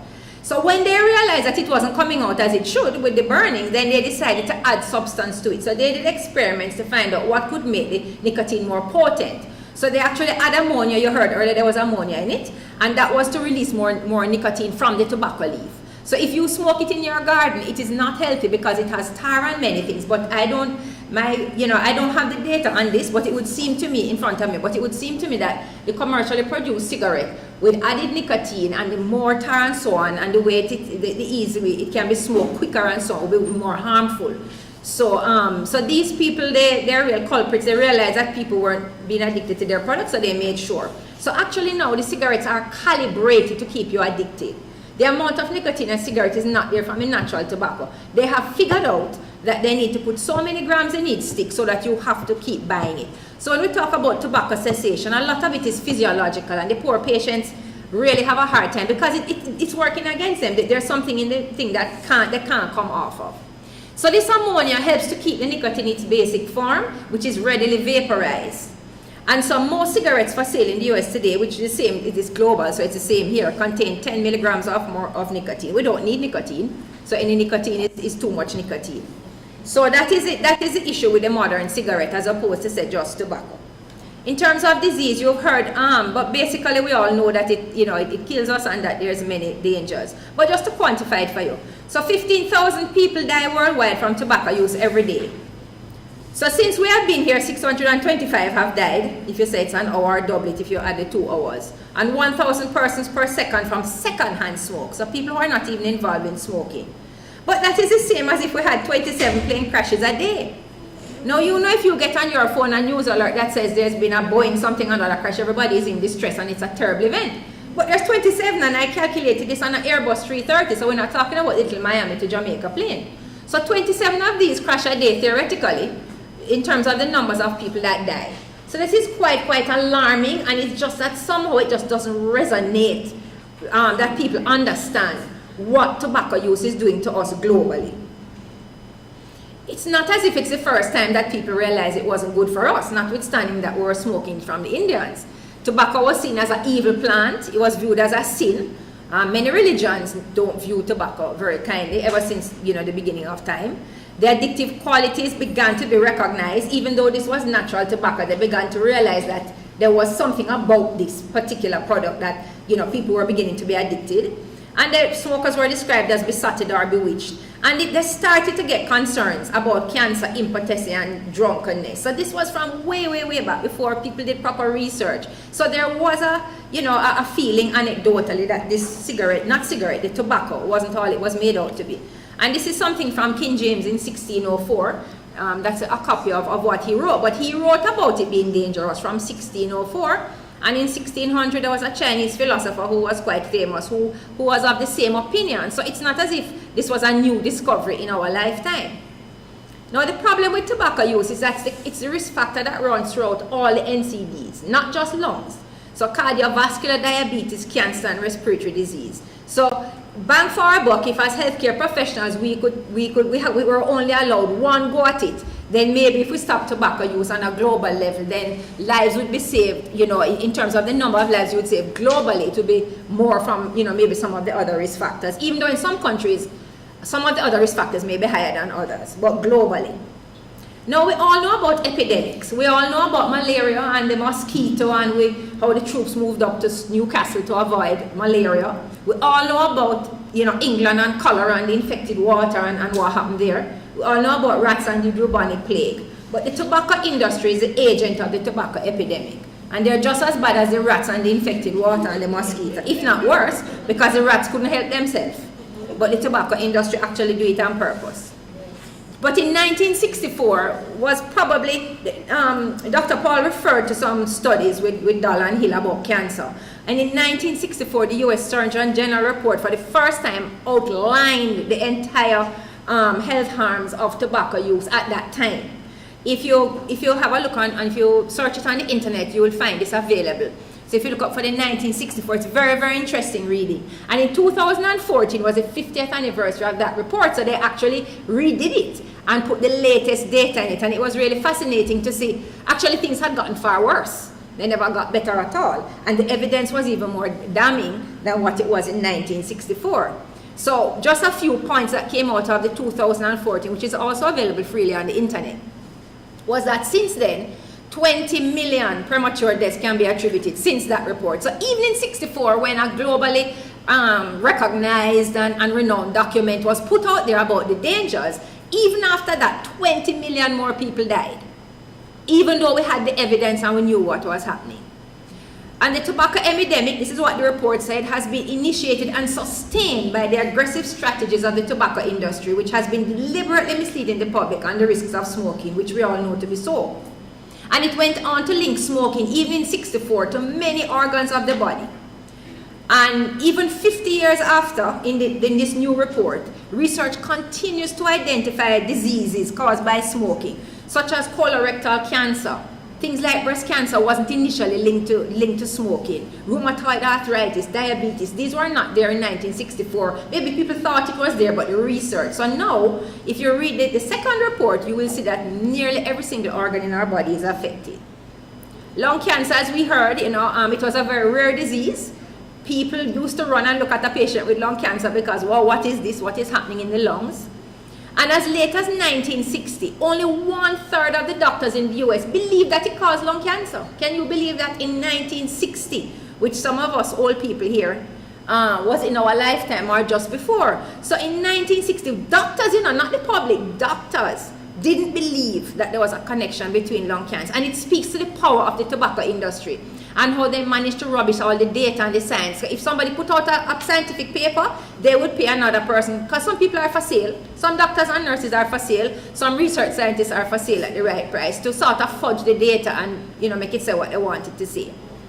So we know the figures on the lung cancer. Can you believe these posters that were everywhere about doctors? In the 1950s and 60s, doctors used to prescribe cigarettes for throat irritation and to calm you down. Doctors used to prescribe them and companies used to pay them to advertise their product. And this is really shocking, and this is really up to the 60s that we're talking about here. I think it changed probably after the Surgeon General report in 1964. But we just need to understand where we're coming from, and it's not that many years ago. We're talking about 50 years ago, just over 50 years, and so we have a long way to go. Look at this, Santa Claus had a cigarette. And the doctors here, they smoke more Camels than any other cigarette. They were one of the worst offenders when it came to smoking. So I won't go into too much of the data because Uki told you a lot about that. So overall, the health and lifestyle survey, even though it's 14.5, of the men it was 22.1, and the women was 7.2. We'll wait with bated breath for the next report. I'm almost afraid to look at it. And we heard about the Global Youth Tobacco Survey, so 17% of our children currently smoke. Similar figures where males are more than females. And you heard about this from her school survey. So what is the impact on national development? So we're not here to talk about just the health implications, but we need to realize that this is a multifaceted issue, and many of the issues that we have in nursing and in medicine are multifaceted. We can't look at them as just the Ministry of Health. Agriculture is involved, finance is involved, there's planning, develop planning and so on. Everything is involved in it. So one of the issues that we as health professionals need to start doing is not positioning our health agenda in only the eyes of the health professionals. We need to look at it from other perspectives. And when you're advocating for policy change, that will be the way to get more traction and to get what you want to achieve. So in Jamaica, most of the tobacco users are from the lower socio-economic group. So tobacco use, therefore, must be a national development issue, because this is the bracket that can ill afford, first of all, to buy the cigarettes, which they're addicted to, and they also cannot afford the health care. So again, from the health and lifestyle survey, let's look at the figures. In terms of education level, current users, 19.9% of current users were from the primary or the lower educational level, with 30.6% of the men compared to 8.3% of the women. Secondary education, 14.3% overall. Look at the wide difference again, 22.4% of the men and 7.5% of the women. When we get to post-secondary, the figures weren't too far apart between men and women, but it was only 5.8%. So what we're seeing here is that it's more than double the number of persons who can ill afford that are smoking in Jamaica compared to those with more education. So we calculated it. Look at the price of cigarettes now. Dunhill and Rothman's 20s, if you, just over $1,000 a pack if you smoke 1 pack of 20 a day, and if you smoke Craveney, it actually comes to more than the minimum wage for the year. So the minimum wage for the year as of March last year was $6,200 a week, which is $322,400 for the year for a minimum wage. Now remember we said lower socioeconomic group was smoking more. But the cost of these cigarettes is $343, even if you choose a cheaper one. $340. No, you're addicted. The nicotine has been calibrated to make sure you cannot come off of it to ensure their profits. You now get your little salary, and it all goes in cigarette. You cannot help yourself. Your child has no school shoes, no school books, you haven't bought food, the electricity bill hasn't been paid, maybe you're stealing it, I don't know. The water is there to be paid. So, you know, this is what we need to look at when we're talking about a health issue. It's not a matter of somebody to stop smoking alone. It's far more implications than that. So merchants of death, that is what the tobacco industry are, every last one of them. The first thing that they come to us with is they have a right to choose. There's a couple issues here. The first thing is that 90% of smokers start before the age of 18. You saw some data earlier. But this is globally. If you think about your life anecdotally, who do you know that smokes, and think about them? When did they start to smoke? I'm going to tell you, I doubt you're going to find one of them that started after 18, not one. Most of them started from school age, right? Remember now, tobacco smoking is addictive. So the children start smoking before the age of 18, and then they can't come off of it. It's not a matter of saying, well, you need to stop. So once there is an addiction, I don't know where choice comes into it. Choice is not something that is addicts of anything, alcohol, gambling, they would stop if they could, but they can't. Then the tobacco industry are then assured of their future profits while absolving themselves of the responsibility of sickness and death in the country by saying that they made a choice. That is just, listen, there is no words to describe the tobacco industry. They're disgusting, they're despicable, they're profit making, and all they care about is to make money. Because this evidence for cancer in the first instance and everything else in the last instance has been known for years and decades, and yet still they continue to produce this product and they continue to addict our population globally, but especially in Jamaica. The next thing they tell us is, it's legitimate. Well, I'm sorry, it is legitimate, unfortunately. But that is a historic thing which I don't have time to go into here. But it had to do when that first gentleman made that machine and the FDA, and he paid them off, and then it was not made illegal. So it's not so simple. But it's a very long, one lecture could be on how that came about to be legitimate. And every time that it was tried to stop it, they paid off the people in whichever country, and it just always stayed. Because can you imagine, let us take shampoo. Can you imagine selling a shampoo and then your hair drop out and the shampoo is still on the market? I mean, it's ridiculous. How is it that you can have a thing that kills you and it's still out there? It's money. It's money. It's paying off politicians. It's paying off policy makers. It's paying off regulatory agencies.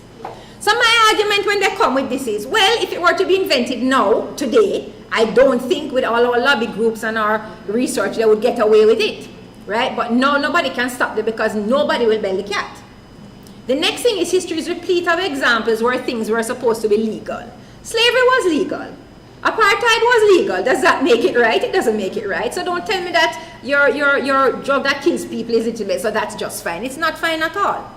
And sometimes when you make a product illegal, it has other consequences. So even if today we could make it illegal, we'd have to be very careful how we went about that. Because you're going to have, remember when they tried to ban, I think, alcohol in the US, there were some other implications. So also, being a legal product doesn't give you automatic freedoms. Person that sells certain commodities, such as, let us say, guns or fireworks, something may be legal, but it doesn't mean that it's not regulated. So that is the other thing. There needs to be regulation in terms of who can use it. The other thing that they do, they're merchants of doubt. I mentioned this briefly. This comment here was made by one of the tobacco industry. The tobacco industry have been taken to court many times in various jurisdictions, and the advocates have won. And so because of this, we have a lot of documents online that we can access as to the court proceedings. And one of them was the guy from the tobacco industry. Doubt is our product, since it's the best means of competing with the body of fact that exists in the mind of the general public.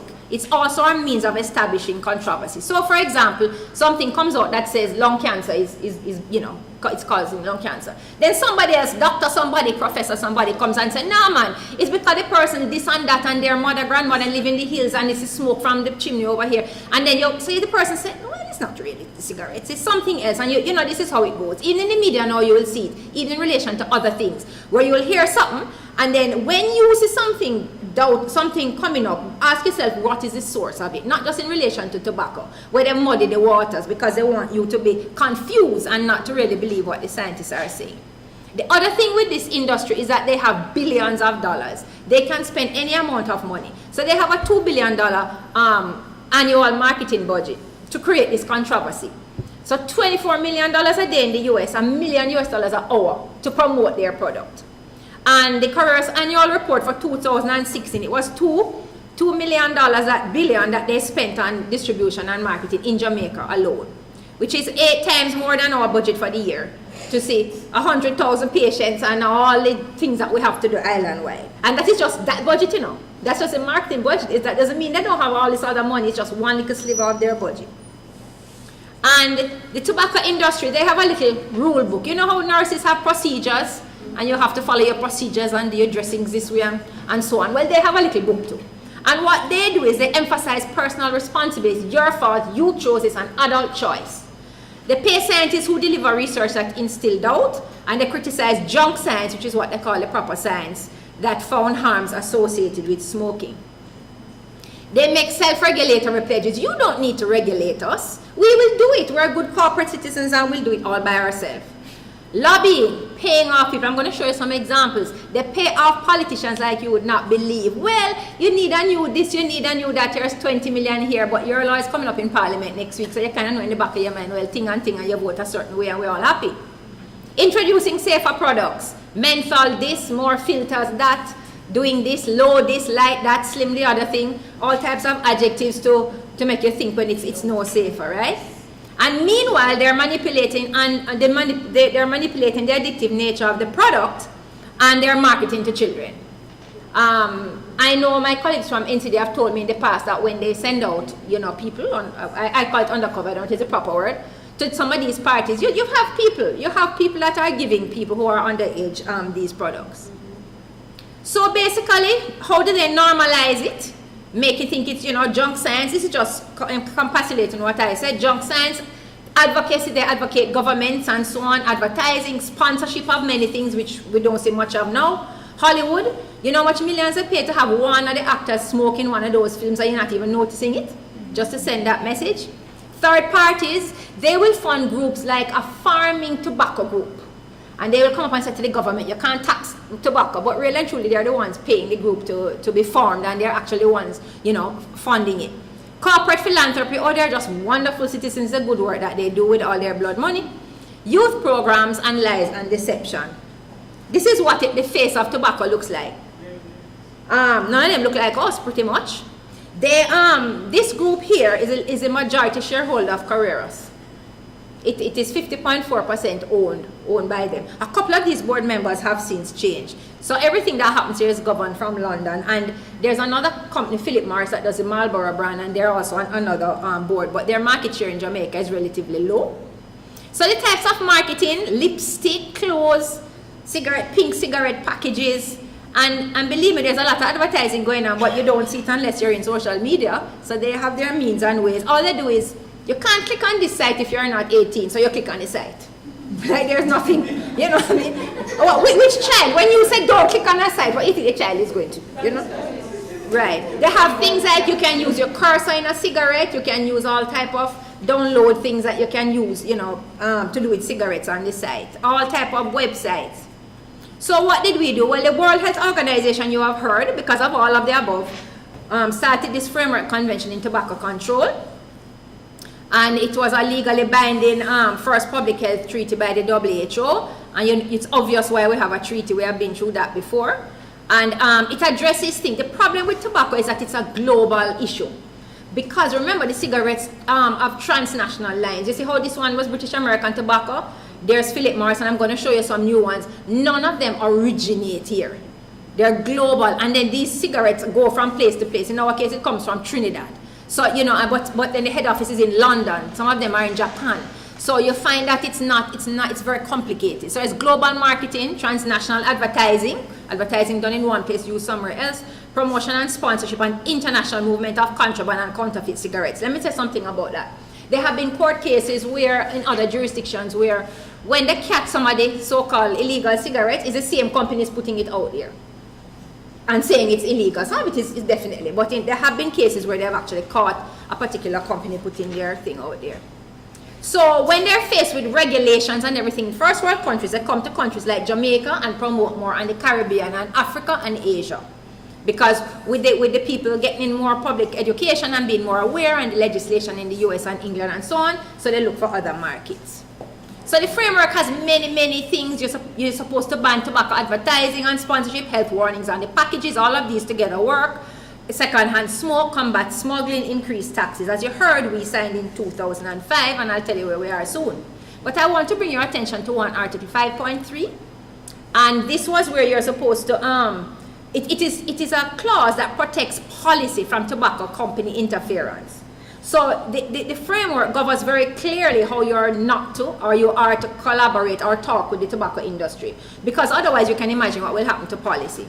So we, the health community, we don't mix with the tobacco industry any at all, under no circumstances. The Ministry of Health, there are certain guidelines. It has to be transparent, minutes taken. If there is some reason that they're to collaborate, but they're not to have private meetings with them. And they're not government officials, civil servants, in particular, you know, any government employee is not supposed to have any interaction or to do anything that would promote tobacco use.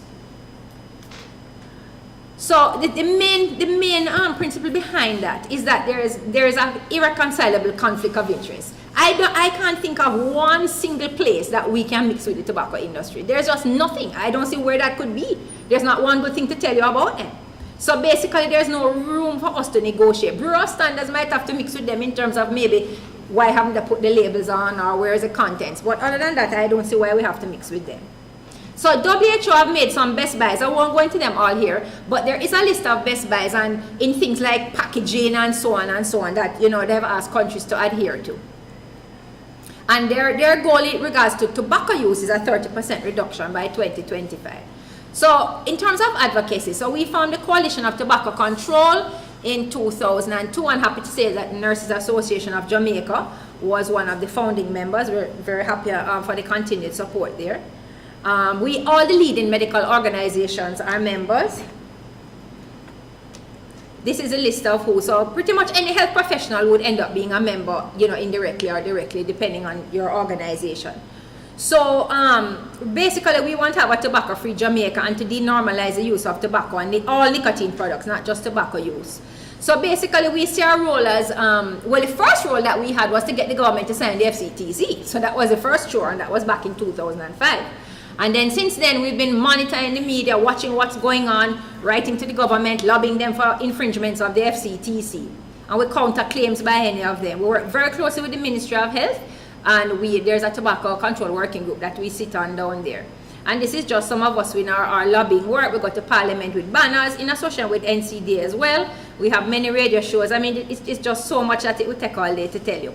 You all know about Carreras. They're the leading company in Jamaica, and these are the brands that they sell. So of course they tell you it's superior quality, and they're meeting the desires of their consumers, which I suppose is to die a horrible death. So conflict of interest, let me tell you some about this. In Barbados, there was a meeting of the Customs Department supposedly to monitor illegal cigarettes, and of course they paid for the whole thing. That looked like a conflict of interest to me. In Jamaica in 2011, the Minister of Agriculture at the time, we got wind of a plan where they were going to use government lands to give it to Carreras to grow tobacco. And here it is, we don't have enough fruit and vegetables and so on. So of course, and they were going to bring in a leaf expert. So we went crazy. right? We wrote to the newspapers, we got on every TV show. At the time it was the current government that was there. This company was saying they were going to be given so many acres in land. So we actually took out an international campaign. So we had, there's a place called Corporate Accountability International. So we went on their website, so they facilitated the platform, and we had Framework Convention Alliance, and there were 3,500 emails in a matter of hours to the Prime Minister and the Minister of Health. The poor secretary was going crazy. And the long and short, we got other letters from Caribbean Cardiac Society, the Healthy Caribbean Coalition. I mean, everybody was on board. The British Medical Journal, we wrote to them, they took our article, and by the end of it, they had to shelve the plan to increase tobacco production. And plans were made to encourage farmers to plant alternate crops. So that is just one example. Another thing we got wind of was when the graphic health warnings were being designed, Jamaica had the responsibility for CARICOM to make the graphic health warnings. We found out that on the Bureau of Standards, who has a seat for the Manufacturers Association, lo and behold, that representative just happened to be the CEO of the tobacco company when their labels were going to come up for whatever. So of course, that was like, what? Red flag in front of a bull. Off we went, right to everybody, meet with everybody, talk to everybody. These were the warnings that are on our packages now that were, at the time, weren't on the packages. This was a gentleman at the time who is now at Separate, but at the time he was in charge of Carreras. Ministry of Health were fully on board with us, and luckily for us, the chairman of the board at the time was Dr. Winty Davidson, so that was great news to my ears, because of course, public health practitioner, and with his help and others, that was the end of Mr. Pandui. I mean, of course, I tried other ways to stop the labels, but in any case, at least they couldn't sit on something that was going to look at their own labels. The other thing is they spend millions of dollars targeting the youth in spite of what they tell you. And what the WHO and evidence is showing is that those programs are actually ineffective and in fact probably encourage the children more. And so it's not advisable that those programs are encouraged. Just to say that in terms of I think we got some of these before. The tobacco use, starting to smoke before the age of 10 is 20% at the moment. So if you're going to start from 10, imagine when you get older. And boys who ever smoke cigarettes, when is about just under 50%.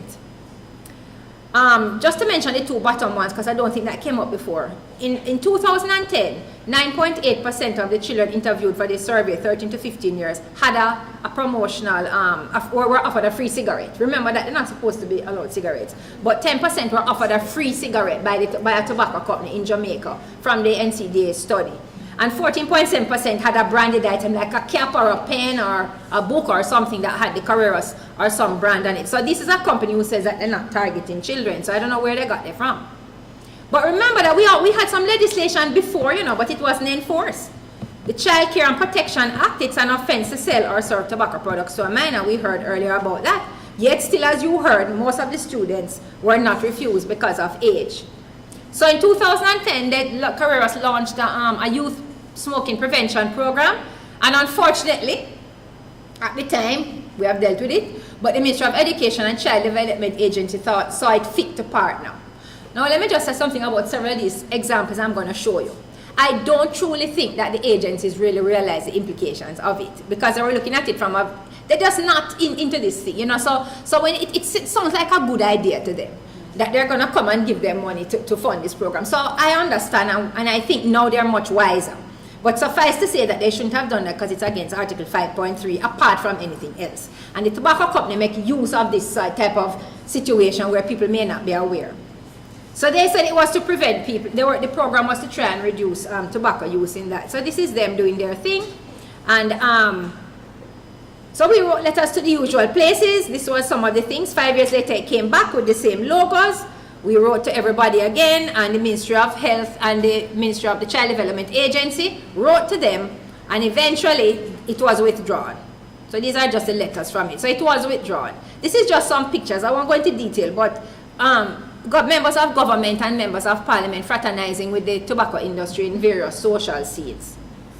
Again, same thing, various functions, the police commissioner, members of parliament, all of which is against 5.3. This is at the time trying to get the smoke-free environments when we went to see, at the time, Prime Minister Simpson Miller, with Dr. Hagley, one of our founding people. CARICOM has received donations from this company here, the Marital Tobacco, to show you that, you know, how ingrained this thing is. Just before, when our graphic health warnings went to Parliament and they were at 75%, and there was a furor by those people who had vested interest, and it was sent to the public, the Human Resource and Development Committee to be reviewed, only to find out that 2 of these 4 people who got this $5 million from Carreras were going to be in the same committee when people like me were presenting to Parliament to get this thing done. So you can imagine. And we went on TV and radio with these people, and they didn't say anything wrong with taking the $5 million from Carreras. And they didn't say anything wrong with the fact that they were going to be in Parliament with us shortly thereafter about trying to reduce the size of the labels. This is us in Parliament at the time. Anyway, we have some editorials about it. This is us. I mean, we've been down to Parliament like so many times. They also give money to scholarships to try and woo the public. So all these young people here are, you know, been getting scholarships. We know people need scholarships, absolutely. We have to ask ourselves the ethics of it at the end of the day. This one now is up to 2016. The Honorable Royal thought it prudent that he should attend the event himself. We promptly wrote to him and told him that he was breaching 5.3. The last time when they had it, they sent, this is the last one here now, last year. Instead of that, they sent this prominent secretary in the Ministry of National Security instead of the thing. So of course we have to write again about that. But it's kind of gone down a bit, you know, in terms of the level person that goes. At one time they were providing funding to repair police cars. They had advertising boards up about, you know, counterfeit, along with the Ministry of National Security and Customs, which shouldn't be there either, because this is how we are promoting their cigarette. You notice all the ads in the background here. Buses, the same thing on buses, so we wrote and complaint, and then they were removed. This is the Commissioner of Customs, nonetheless, cutting the ribbon to the building for Carreras' new building. At the same time, we had a WHO meeting going on. We had a WHO meeting going on that he should have been at. And he saw it fit to go over there and cut ribbon instead of coming to the WHO. And just to tell you that there's 3 new companies in Jamaica. There's Philip Morris that does Marlboro, that's distributed by Mussons. Carreras, we have 3. Gnostic Agriculture and Nalco, you'd never have heard of. One is in Mobay Free Zone, one is in Kingston Free Zone, getting concessions from the government to be in the free zone. And in fact, we're trying to find out what concessions they get. And there's another company called Pacific Tobacco that bring in cigarettes. They're based in Africa. So you see, people just keep coming to Jamaica. I mean, it's not stopping. You may think it's going down, but there's a lot. This is Gnostic. Look at the gentleman, look like Rip Van Winkle. These are the Gnostic people. And I won't go into details, but one thing that Gnostic said, and we have to take the government to task on this one, they claim that they're going to be working with the Maritime Institute and Heart Trust to train people. Train them to do what? So we are going to be following that up. This is some of their brands, and they have the nerve to have on their website, think right, love without limit, and pray without seasoning. I'm like, really? Nalco, same thing. This is them. The only good thing, notice in the background, the no smoking sign. I have to laugh. Right? And this is their product, all about them. Philip Morris Hotel is run through Mussons. They recently joined the PSOJ, and they started putting up billboards island-wide. And Carreras had a gentleman's agreement not to do it, then joined force. I won't go into some of this because I want to get on a bit to the sugar. So this is the corporate social responsibility. This is what they try to do, is to ingrain themselves into let people think. So Food for the Poor went and collaborated with them to put up a house. So we wrote to Food for the Poor. The same people that smoking is the same people that giving the house. Is the same poor people that is actually putting money in Carreras' pocket. So they never did respond to us. So I had to contact the top people. I just hope that we won't see any more of it. I can understand they need the house, but they don't have to go with Carreras. I can find somebody else. United Way takes funds from the tobacco industry. They had, well, I don't know if they do now, we wrote to them. They got awards for a few years running for the largest contributor. So we wrote to them about the matter. See, they're getting Nation Builders Awards. In 2010, there was an award ceremony. Carreras was nominated for Best Corporate Citizen, and I was nominated for, I don't remember what in health, so I just withdrew my nomination when I realized that they were there. They weren't very pleased, and that was the end of them. But you just have to be careful when people ask you to do these things, and you think, all right, let me go to this thing, and then you suddenly read the paper and realize you might be sitting next to Carreras, and they might win, and I might win, and then I'm in the paper next to them. So that was the end of that. There's a Sport of Spain declaration that speaks to this. Let me tell you where we are now. Smoke-free environments are not being enforced properly, as you heard. The comprehensive tobacco control legislation is being drafted for Parliament. We expect a lot of pushback on that. Just to tell you, you know about e-cigarettes? Those are also dangerous. I don't have time to go into it today, but the chemicals in it have not been scientifically proven, and I think in 10 to 20 years you're going to see a lot of different diseases from that. So just finally on tobacco, it's the only legally available product that kills you when used exactly as intended by the manufacturer. Everything else tell you 1 teaspoon, 2 teaspoons. Nobody tell you must drink the whole bottle of whatever, medicine. You know, you must have, but this way, any amount is too much. And governments should be protecting their population, and tobacco companies kill their best customers. This is a patient, somebody I knew well, who was at KPH. He had to have his toe amputated from gangrene due to poor circulation and tobacco use. He stopped smoking, managed to live another 10 years and died of COPD. This gentleman has COPD, still alive, helps us with our radio programs, a patient at National Chest. And let me just quickly tell you a little bit about tobacco, because is food the new tobacco? I think we have to link the two things now. You heard about our campaign earlier.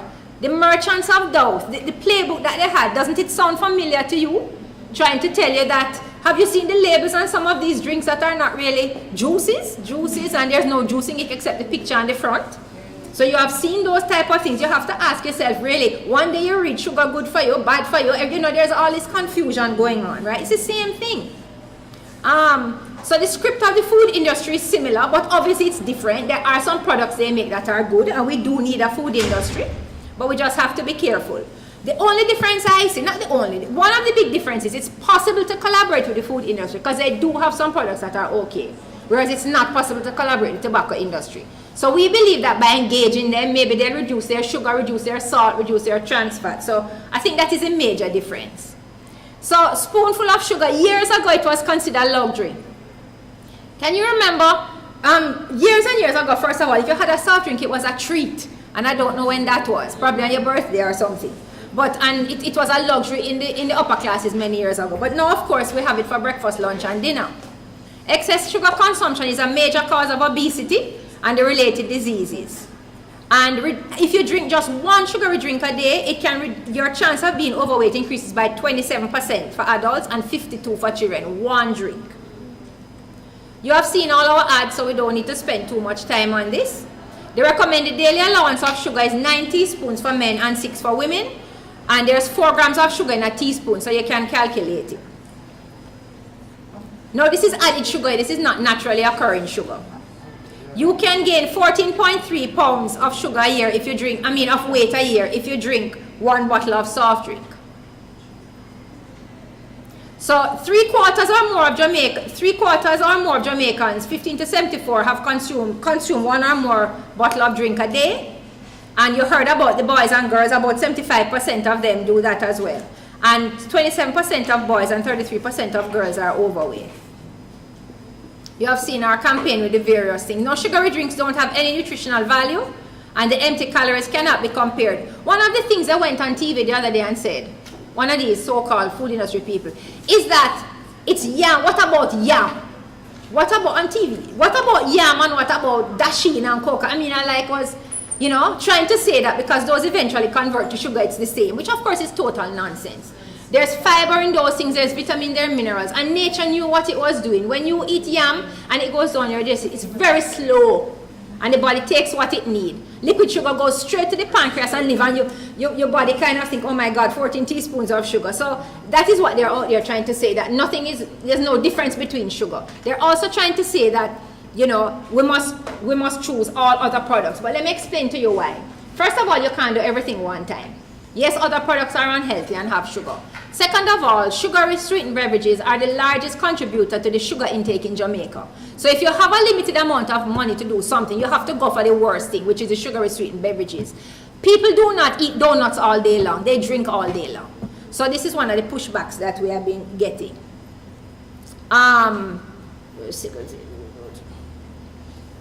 So regular sugar consumption, it has been shown by the WHO that taxation is the only way to go long term. These campaigns that we have, I hope you have seen them, are very effective and people are talking. But that can't continue forever. The money is, it's for the first time in Jamaica that we've ever had enough money to match the industry. We got funding from Bloomberg Philanthropies to pay for those ads. But when that finishes and people forget a year or two from now, what you need is the taxes to be there to ensure that the consumption drops, and there's evidence for that. Plus, if you're not going to drink it, then you won't be paying your tax anyway, will you? because you're not supposed to be drinking. If the food industry reduce their sugar to below the taxable level, then they won't be paying tax either. So it's a win-win situation. We have it on our buses. And the sugar sweetened beverage tax is mentioned in several documents and in several government communiques up to now. We have also been talking about labels. This is where nurses can help too. We have to tell our patients how to read labels. Because sometimes when they look at it, they really don't know. I mean, if I had more money, I would do something like this, a campaign, how to know how much sugar is in products. Let me just say something, those artificial sweeteners are not good either. I got this information from Professor Fitzroy Henry at UTech. And he says that it tricks your gut into signaling the high-calorie food is on the way, but then it doesn't come. And then you're still hungry, and then you go and you eat more than you would eat had you had sugar in the first place. And that people who drink diet soda are 65% more likely to be overweight. And look at his data on the artificial sweeteners here. You can read it for yourself. You see how many times sweeter they are than table sugar? So do not have these diet drinks and tell your patients, do not. It's almost better you have half of or a quarter of one of the other ones. These things are 1,000 times sweeter. It's not good for you. The data is not conclusive about if these things lead to cancer. I know we see things on the internet like that. It's not conclusive yet, so we couldn't really say that. What we can say is that it's worse for your metabolism and that you'll get more overweight by using it. Just in closing, just in memory of one of our leading tobacco control advocate from the University of the West Indies, John Maxwell, some of you may recall him. He was a smoker and he never could stop, never. But he used to come down to the Heart Foundation and do our radio programs for us and tell people never start. He died in lung cancer. He knew he had lung cancer. He just couldn't break the habit, and so he died. But when he was dying, he gave us permission to use his photo and this message in all our promotional materials, and we have a legal contract, and his wife and family are very supportive. So at least he felt that in going, he would at least be able to help some other people. And just to pay homage to our founder of the Jamaica Coalition and our past chairman, Dr. Knox Hagley. And that's it. Well, thanks for listening. We'd like to thank Deborah Chen a lot for her presentation just now. I'm sure we're all listening keenly and we might have questions for Ms. Chen. Right, and she's prepared to field any questions that we may have at this time. One of the questions that I particularly have is that there is some data that there's a link between tobacco usage and chronic non-communicable diseases. Because of the work that Heart Foundation has done, would you be able to speak a little bit about the link between tobacco usage and diabetes in particular? Well, I don't have the data in front of me. What tobacco use does to it affects the vessels apart from anything else. So the lining of the blood vessels is damaged. So in terms of if you have diabetes in particular, so you have a damaged blood vessel and it's rough then. Instead of being smooth, it's rough. So what will happen, everything going through it will get stuck on it and form plaque, including the high sugar levels, including the cholesterol and so on, you know. I can't remember often if there's any direct link between an impact. Well, it can cause pancreatic cancer as well, of course, which of course would impact diabetes. But I know that generally one of the biggest things, apart from the lung cancer, is the damage to the blood vessels throughout the body. So eventually you get gangrene like that gentleman did. It affects your sight, it affects your kidneys, so it affects everything because of the damage to the cardiovascular system, which then diabetes will be another problem at that time, with the blood going through with the high sugar level in it. Thank you. I think that probably we need to look further to see if there's a link between insulin sensitivity and tobacco usage. And I think there should be, I think there's papers that speak to the link between insulin sensitivity, the body's response to insulin, and the extent to which we use tobacco. And it's in that respect that I was speaking. But that's only one phenomenon that of how tobacco impacts our health, physiological health. And so what we want to do is to look at how we manage and discuss the cessation of tobacco usage. Are there any other questions for Ms. Chen? Mrs. Anderson Johnson. Hi.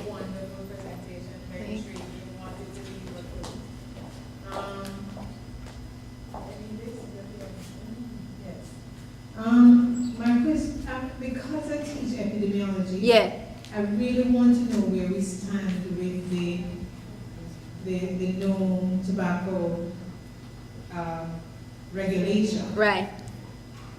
Well, where do we stand where that is concerned? And another question is,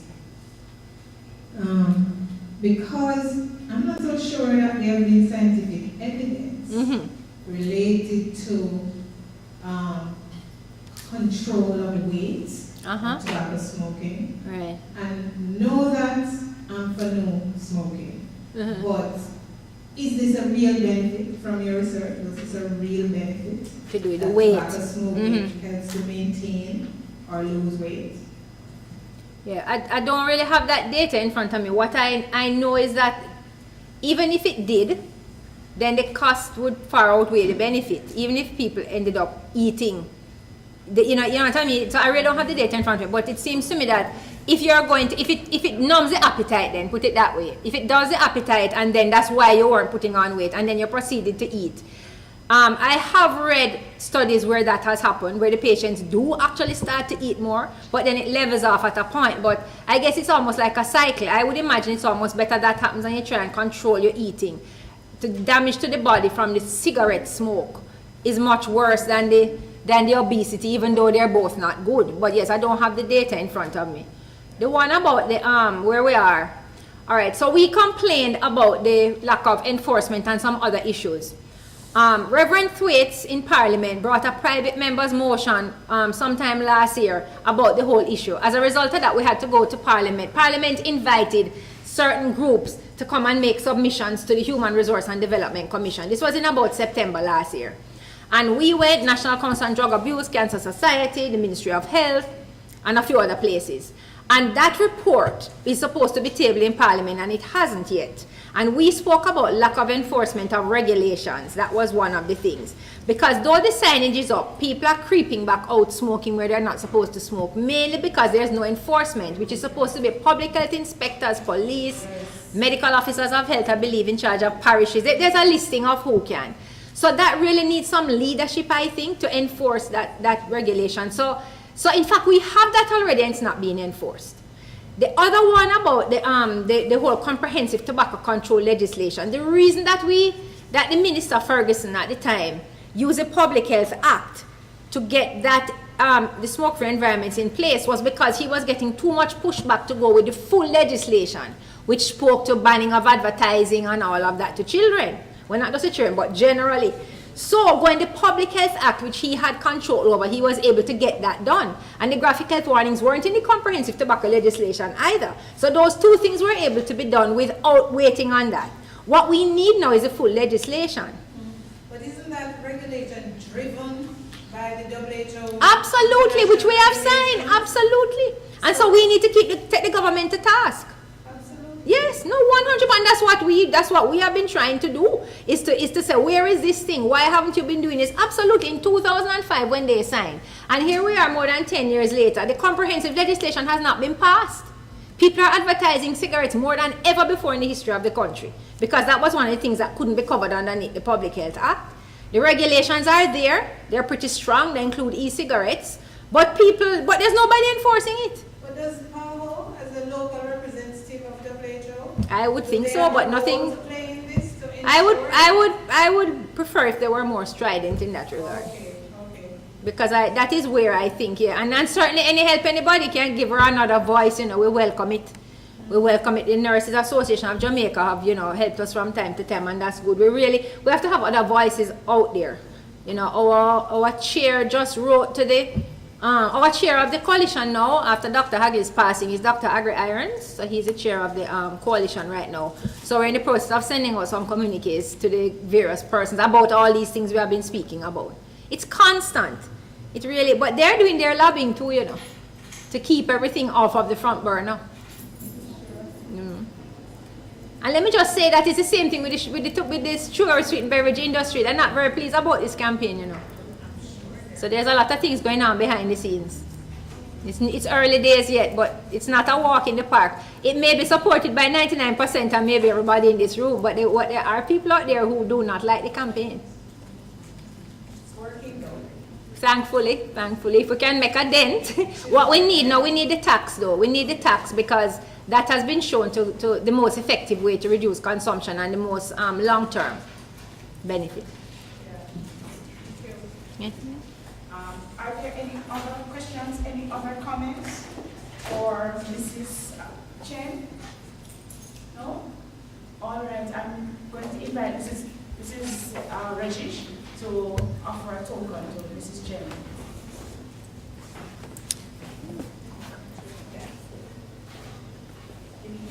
On behalf of the organizers and all of us here, please accept our little token of appreciation. Thank you. Thank you so much. And then the presentation was very interesting and very informative, and I hope we get the message. And we continue to follow you, your passionate affairs here. I think we are going to, carry that torch and spread the news among the nurses and the educators, especially in the classroom, those who are educators and those who are nurses, clinicians. I think we have to incorporate that in our daily practice, whether it be education, administration, or practice. Thank you so much. It was a pleasure. Thank you. So much.